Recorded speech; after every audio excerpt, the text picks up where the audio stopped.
You gotta stop the violence, man. My brother was a very good person, man. Yes, sir. My son was a good guy. He was a faithful guy. He was dedicated. He was a hardworking man. He always talked about working and helping his family.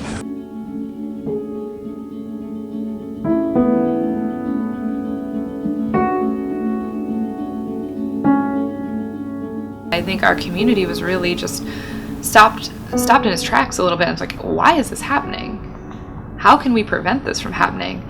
And you don't want to have the same discussion, the same stories, the same coverage, and then do it next year. We've got a long history at the Journal Sentinel, even before we got involved with the Solutions Journalism Network, of trying to find things that are working. We always try to find a place that does things right, to see if that's something that our readers and our civic leaders can learn from. So we did research and talked to a lot of people and put a team together, and we found out things like there's a lot more witness intimidation going on in the city of Milwaukee.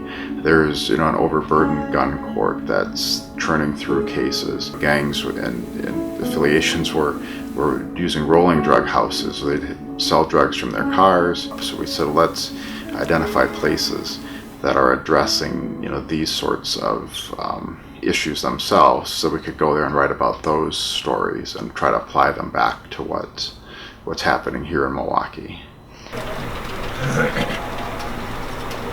In terms of solutions, we wanted to find places that were like Milwaukee, that had similar challenges, a problem with either gun violence, heroin trade, those kinds of things. What were they doing to kind of alleviate those problems, or to try and help people out? The research process really involved going through all the information we had collected, all of these bits and pieces of narrative, and really what are the themes pulling out. I talked to the people at the Milwaukee Homicide Review Commission, and there are just these recurring themes of arguments and fights kind of being the motivation for a lot of the deadly violence in our city. And that in turn prompted one of the solution stories, which was Rochester. With Rochester, what they do is they try to get frontline officers to identify disputes right as they are happening, and then the ones that they think are likely to escalate, and a lot of this does come back to retaliatory violence, but even neighbor disputes that they think, okay, maybe this could continue on. There's an 11 question sheet that the sergeants ultimately fill out and send up the chain to their crime analysis center. But in those 11 questions, they look at things like, okay, who are the people involved in the dispute? Do we know if one or both of them are known to carry weapons? Have they been involved in other acts of violence before? Is this the first time we've come across them?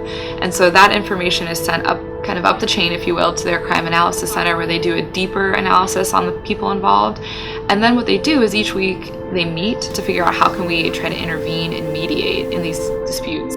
These problems Milwaukee has, other cities have them, and maybe they're doing something differently with them, and maybe we can learn from that. Even when we're writing a story about Vermont or Minneapolis or somewhere else, this is still a local story for us, because it's not like we're just lifting a story from the Vermont newspaper to say here's how the program works. We're looking at it specifically from a local lens to say, how does it apply to what we do here in Milwaukee. One example where we have made a real concrete difference is when we wrote the story about Minneapolis as part of the Precious Lives Project and how they tackle youth gun violence. The city of Milwaukee had no plan, but they've since moved and hired a couple people. They've put money into the city budget that is allowing them to have people trying to create this coordination effort that's very similar to Minneapolis. So there are people behind that real specific initiative. I think a lot of these things at a base level are coming down to increased collaboration among city law enforcement and nonprofit partners. And I think that the story helped further the conversation about that and got more people talking about it and about what they want to see here in Milwaukee. Our success has been that we've been able to present a more comprehensive look at these issues, to do it in a manner that shows there are things that can be done, and hopefully move the discussion forward to the point where things will get done and will get change surrounding them.